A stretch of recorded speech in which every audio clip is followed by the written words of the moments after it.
I broke the internet this weekend by saying totally sane things that all normal dads agree with. This is called trolling in this day and age. Look, there's different ways to look at the data, but the big picture here is women do earn less in America because they choose to. They would rather go to their daughter's piano recital than stay all night at work working on a proposal. What? So they end up earning less. They're less ambitious, and I think this is sort of God's way. This is nature's way of saying women should be at home with the kids. They're happier there. My co-panelist decided to make this about her, so I made it about her. Extra mom. They don't work all weekend. You're making a mistake. You would be much happier at home with a husband and children. Oh boy. Oh. I mean, boy.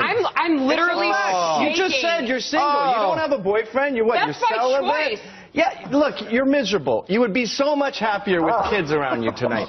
I was just trying to demonstrate that being a housewife is a great career that gets totally overlooked by the feminist dogma.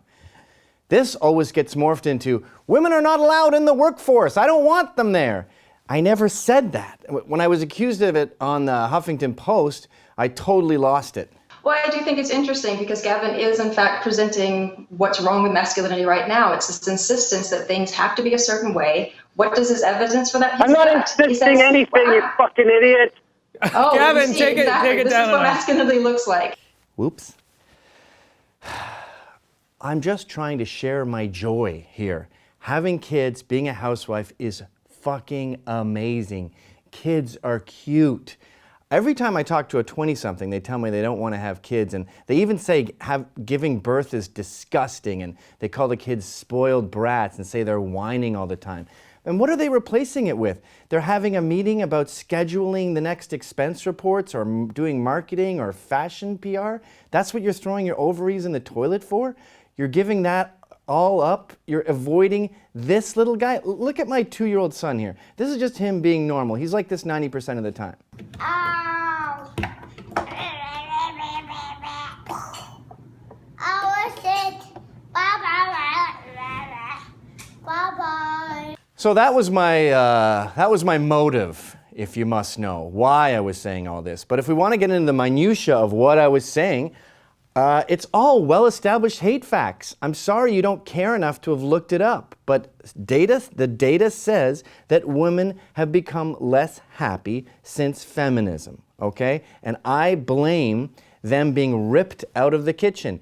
No one's saying you have to be a housewife and you can't have a career, but when you trivialize being a housewife and you trivialize being a mom, you do women a huge disservice. And if you don't believe me that feminism is the cause of this, check out the study. The data was studied by 2 researchers at the University of Pennsylvania who say a happiness gender gap is emerging. We look across age groups, across marital status, across labor force participation, across whether you have children or not, and we find that there's not a particular group of women who've become less happy, but rather all women across all of these categories have become less happy over time relative to men. You'll notice in that study they include women with kids, but the trick here is post-feminist women work when they have kids, and they work to pay for the extra the nanny, the maid, the fast food, the dog walker. They've also brought themselves into a higher tax bracket for the family, so they have to pay more tax. They have to pay for their car that drives them to work and their parking spots.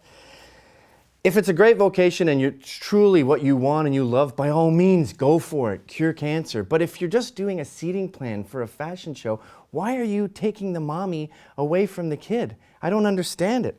And to just assume that the wage gap is based on women getting paid less, well, why wouldn't we use all that cheap labor? We do it with illegal aliens. Even Obama is spouting this crap.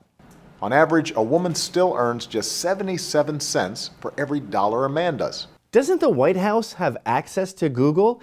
The wage gap has been refuted 1,000,000 times over. Women tend to choose being with their family more than men. Men tend to do more all-nighters at the office. Check out C.H. Summers on it. No competent labor economist takes the 23-cent wage gap injustice claim seriously. There was an analysis of more than 50 peer-reviewed papers commissioned by the Department of Labor. What they found is that the so-called wage gap is mostly, perhaps entirely, an artifact of the different choices men and women make. Different fields of study, different professions, different balances between home and work. This is old news to anyone who's ever given a damn about feminism or women's happiness in general. There's a book by Warren Farrell called Why Men Earn More, and it's what I referred to on the Hannity clip. He discovered, he was a feminist, okay, and he was disgusted by the data. And the data said that women choose to be at home. They choose to earn less. Check it out. Well, I'm saying that there's really 25 choices that men and women have, and every choice that men in general tend to make leads to men earning more money, and every choice that women make tends to them having a balance, more likely to have a balanced life. So you know what's going to happen. The feminists I'm arguing with, the liberals I'm arguing with, are going to say, well, the fact that they choose to be with their daughters more isn't God's way. It's not nature's way of saying they're better off at home. It's more sexism. It's systemic. The sexism got into their minds and made them love their kids. We have to get that out of their minds. They won't be satisfied until they've eradicated all traces of femininity. They're really sexist in that sense because they want to remove women's instincts. And I don't expect to change their minds. Studies say time and time again, when someone is confronted with data that contradicts their beliefs, they become more steadfast in their beliefs. So they're a hopeless case. But for all you women out there who want to look it up, please stop throwing your ovaries in the garbage. You have a small window. If it's easier for you to understand, check out this video by Garfunkel and Oates. It's a 29-year-old girl arguing with a 31-year-old girl about the tiny window she has. Your negativity is a self-fulfilling prophecy. The reason things go well for me is because of positivity. Well, and positive fertility always begins to atrophy when infantile fantasy eclipses true reality. It never once occurred to me that things won't work out perfectly. When God closes a door, you see, He opens a window. You realize that's a smaller opening, right? Isn't that a great line? Well, I'm positive fertility begins to atrophy when infantile fantasy eclipses true reality. There's a much clearer part in the song where she just screams, "You're gonna miss your fucking window!" Look, there are women out there who don't want to have kids, genuinely shouldn't have kids, maybe 5%. 95% would love to have kids. And no, ladies, you can't have it all. You can't become the president of the United States and take 15 years off to be with your kids. The ones who should be president, by all means, be president. But we've been breeding, we've been doing this for 250,000 years. People escaped Siberian saber-toothed tigers. They escaped the bubonic plague. They survived the Great Depression. They finally got here. They finally made you after 250,000 years. And you go, I don't want it anymore. Don't you realize you're going to be extinct? There's going to be no more feminists in one generation. Oh, wait. Oh, forget everything I said.